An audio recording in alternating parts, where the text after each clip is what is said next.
Bonjour à toutes et à tous, ravi de vous retrouver. Bienvenue sur le Figaro TV et Sport 24 pour cette toute nouvelle édition de l'EcoSport News. On ouvre notre JT aujourd'hui avec une meilleure reconnaissance du rôle des supporters et la création de l'instance nationale du supporterisme, suite à la loi du 10 mai 2016 renforçant le dialogue avec les supporters et la lutte contre le hooliganisme. Le secrétaire d'État au sport, Thierry Braillard, a présidé la première réunion sur ce thème. Cette instance a pour mission de contribuer au dialogue entre les supporters et les autres acteurs du sport et faire des propositions concrètes quant à la participation des supporters au bon déroulement des compétitions et à l'amélioration de leur accueil.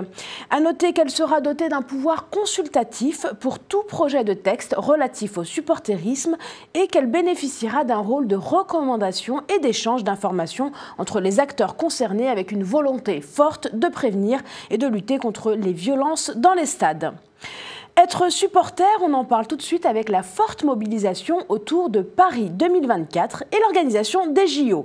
La RATP se lance aussi dans la course et donne le coup d'envoi de la campagne Tous athlètes de la ville. C'était le 3 mars dernier à la station Saint-Lazare, en présence notamment de Tony Estanguet et d'Elisabeth Borne.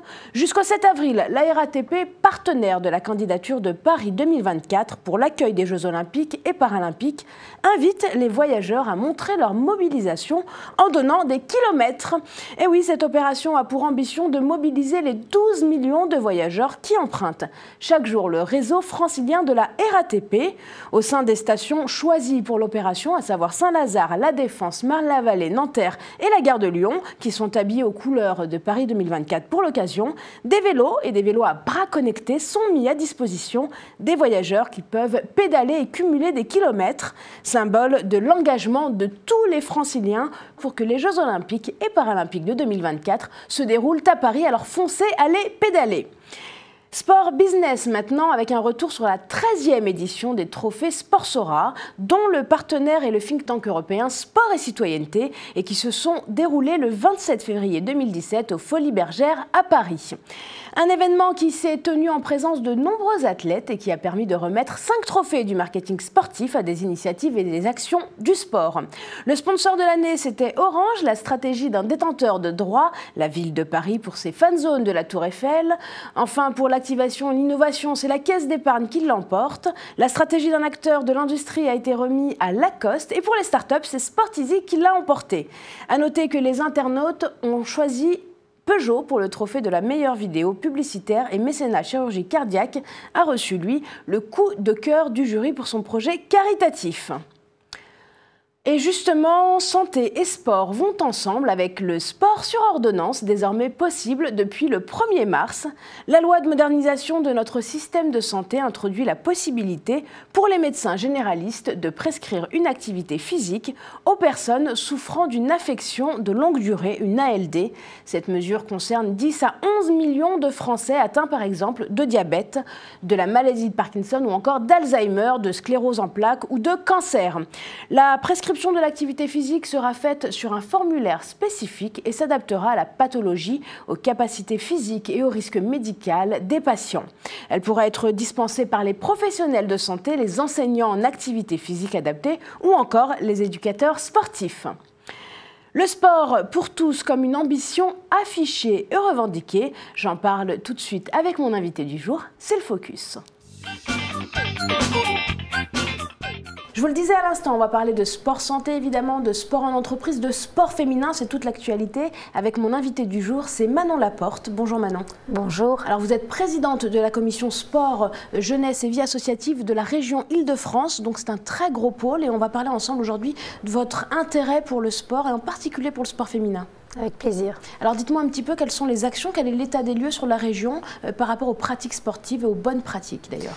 Écoutez, j'ai une mission qui m'a été confiée par Valérie Pécresse en Île-de-France pour connaître un peu l'état des lieux du sport féminin. Alors, comment les filles accèdent à la pratique féminine dans les quartiers, comment on peut féminiser les instances dirigeantes, comment les femmes peuvent plus faire plus de sport dans leur vie de tous les jours, et puis comment les athlètes peuvent être sponsorisés pour qu'elles puissent faire leur sport tout en gagnant leur vie honorablement.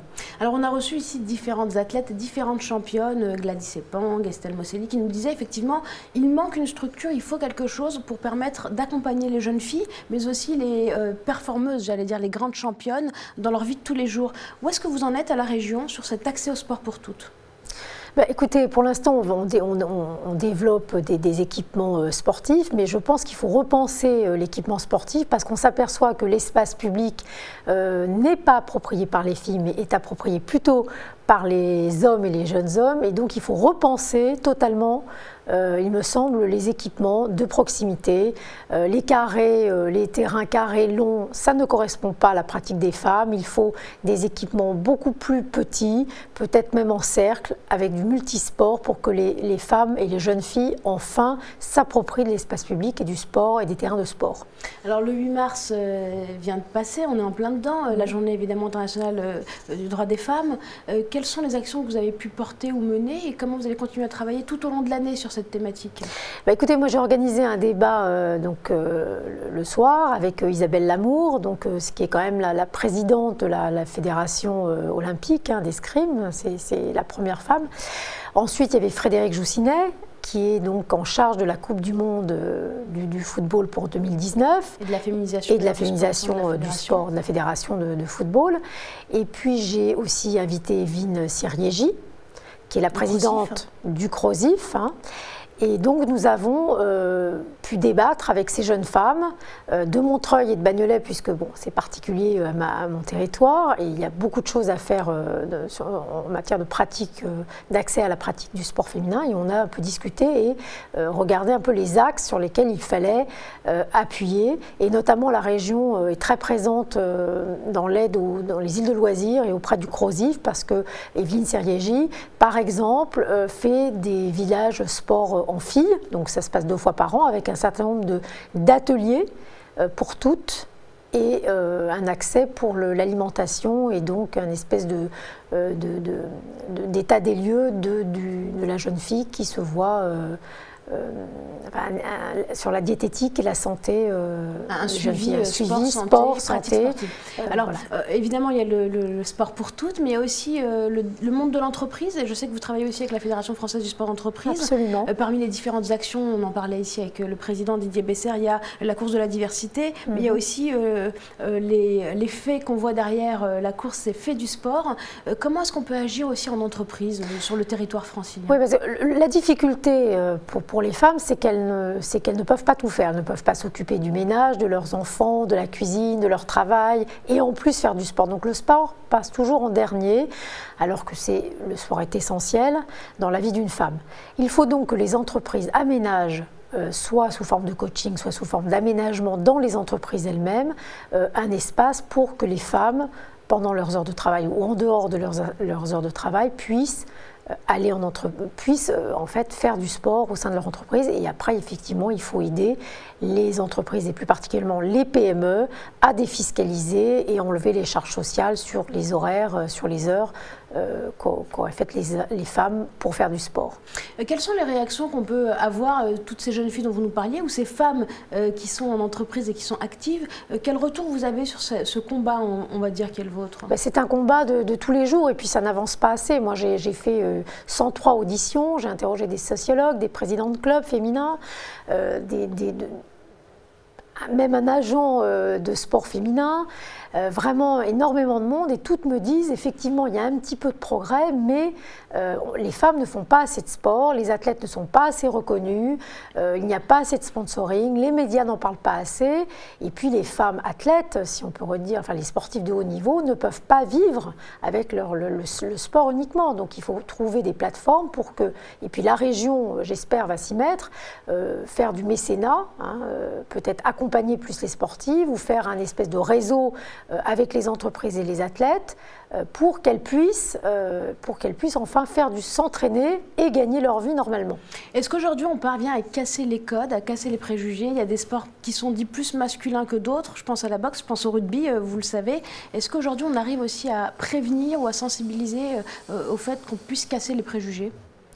Oui, sur le écoutez, terrain. je pense que le football féminin et la boxe, avec toutes nos héroïnes de Rio, effectivement, les femmes, les athlètes sont des modèles pour les jeunes filles. Et donc, il faut continuer à ce que les médias entretiennent cette image. Il faut plus voir les matchs de rugby féminin, de football féminin, de boxe féminin. Et puis, les jeunes filles, elles ont un modèle. Donc, effectivement, elles peuvent se mettre au sport et les fédérations de sport plutôt réservées aux hommes seront enfin ouvertes aux femmes. Mais on commence. Il y a désormais plus de licenciés au rugby à 13, bien qu'il y en ait encore assez peu, à la boxe, à des sports qui étaient autrefois réservés aux hommes. Alors avant de nous quitter, Manon Laporte, quand même une question. On est en pleine campagne présidentielle. Est-ce que la question du sport déjà et la question du sport féminin ensuite est suffisamment présente dans la campagne ? Écoutez, je vais la développer. Il faut qu'elle soit développée parce que le sport, c'est le sport santé, c'est le sport lien social, c'est le sport intégration sociale et mixité. C'est extrêmement important dans nos quartiers sensibles, surtout dans ma circonscription. Mais aussi, c'est un facteur d'intégration et d'emploi puisque vous avez 100 000 emplois en Île-de-France. Tout azimut. Donc il faut absolument que chacun et chacune fasse un parcours, qu'il commence par la formation et puis qu'il puisse accéder à un emploi par le sport. Et c'est essentiel. Merci beaucoup Manon Laporte d'avoir été avec nous. Je rappelle que vous êtes la présidente de la commission sport, jeunesse et vie associative. Voilà pour l'invité et pour le focus cette semaine. Tout de suite, vous prenez de quoi noter. Vous le savez, ce sont les rendez-vous à ne pas manquer. Et on parle cette semaine de l'UFOLEP 44 et des Pays de la Loire qui organisent une conférence débat « Le sport, un outil au service de la citoyenneté ». L'objectif de cet événement est d'échanger sur la manière d'apprendre et d'exercer le métier d'éducateur pour transmettre les valeurs attachées à la citoyenneté. Le think tank européen Sport et Citoyenneté est évidemment partenaire de cet événement. Et puis, ne manquez pas le championnat du monde scolaire de tennis organisé par l'ISF qui a lieu à Recife au Brésil du 12 mars au 19 mars. N'oubliez pas de suivre la délégation française. Voilà, c'est tout pour aujourd'hui. Je vous retrouve très vite. D'ici là, restez bien connectés et surtout bien actifs.